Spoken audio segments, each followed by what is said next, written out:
नमस्कार दोस्तों, आज हम प्रश्न बैंक का हल देखने जा रहे हैं कक्षा 12वीं इतिहास विषय का। तो दोस्तों, अगर आप इस वीडियो को पूरा देख लेते हैं तो दोस्तों आपका बहुत ज़्यादा फायदा होने वाला है, लगभग 20-25 नंबर का। तो दोस्तों हम शुरुआत करते हैं। 6ठी शताब्दी में सर्वाधिक शक्तिशाली जनपद था। तो दोस्तों इसका उत्तर हो जाएगा मगध। किसके अभिलेख में भूमिदान का उल्लेख मिलता है? तो दोस्तों प्रभावती गुप्त के अभिलेख में भूमिदान का उल्लेख मिलता है। प्रयाग प्रस्ती का संबंध किस गुप्त शासक से है? तो दोस्तों इसका संबंध समुद्रगुप्त से है।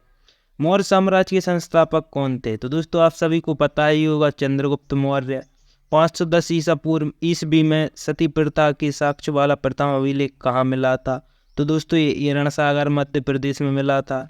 तो दोस्तों हम चलते हैं अपने रिक्त स्थानों की ओर। तो दोस्तों मौर्य काल में दान में दी गई भूमि को क्या कहते थे? तो दोस्तों इसका उत्तर थोड़ा मुझे कंफ्यूजिंग वाला लग रहा है, तो इसको छोड़ देते हैं। दूसरा प्रश्न है, हार्यक वंश का संस्थापक। तो दोस्तों हार्यक वंश का संस्थापक बिंबिसार को कहा जाता है।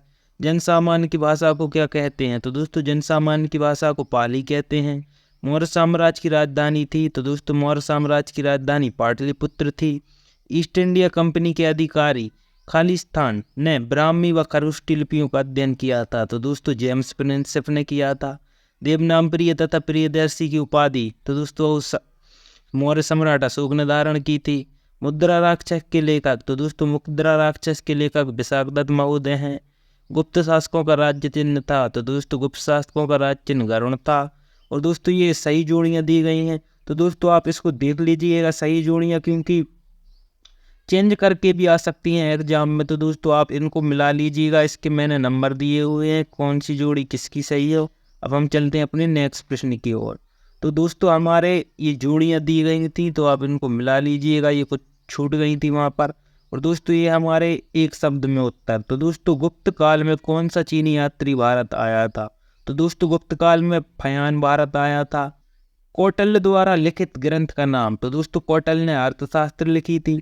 रुद्रदामन के जूनागढ़ अभिलेख में किस झील पर निर्मित बांध का निर्माण मिलता है? तो दोस्तों सुदर्शन झील। गुप्त काल में प्रांत को कहा जाता था? तो दोस्तों गुप्त काल में प्रांत को देश या युक्ति कहा जाता था। मेगास्थनीज किसका राजदूत था? तो दोस्तों मेगास्थनीज सेल्यूकस निकेटर का राजदूत था।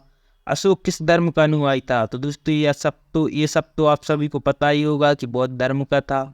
स्वर्णगिरी कहाँ स्थित है? तो दोस्तों स्वर्णगिरी कर्नाटक में स्थित है। तो दोस्तों ये है हमारे कुछ सत्य असत्य प्रश्न।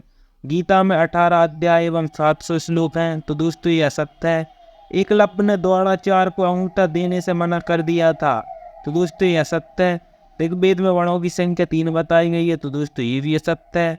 एक ही गोत्र के सदस्य आपस में विवाह संबंध रख सकते हैं। तो दोस्तों ये सत्य है। वरी विवाह गोत्र बाहर होने वाला विवाह होता है। तो दोस्तों ये सत्य है। मनुस्मृति के अनुसार प्रत्येक ज्यादातर पुत्रियों का हिंसा होता था। तो दोस्तों असत्य है।